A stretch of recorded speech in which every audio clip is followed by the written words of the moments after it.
Hey YouTube, Todd here. Today we are replacing the power steering pump on a Gen 2 Cadillac CTS-V series. You will need a GM power steering toolkit and an 18mm crow's foot line wrench. I got the toolkit from my local AutoZone.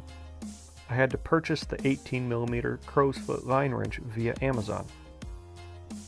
Tracking down these two items are critical and will take more time than replacing the power steering pump itself.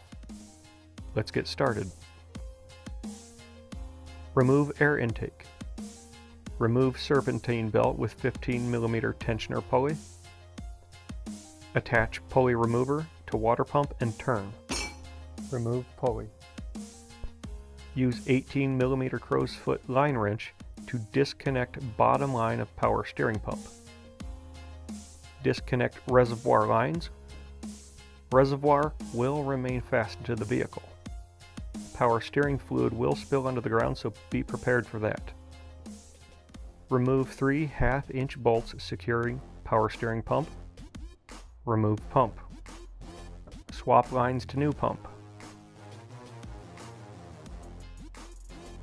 Reinstall pump with 3 1/2-inch bolts.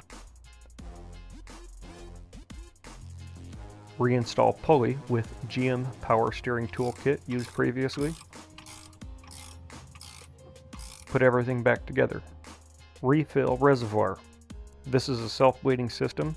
Air bubbles will work themselves out. Drive the car around and check fluid every few minutes. Top off fluid as needed. Always have your work inspected by an ASE certified grease monkey. This is the inspector's approval.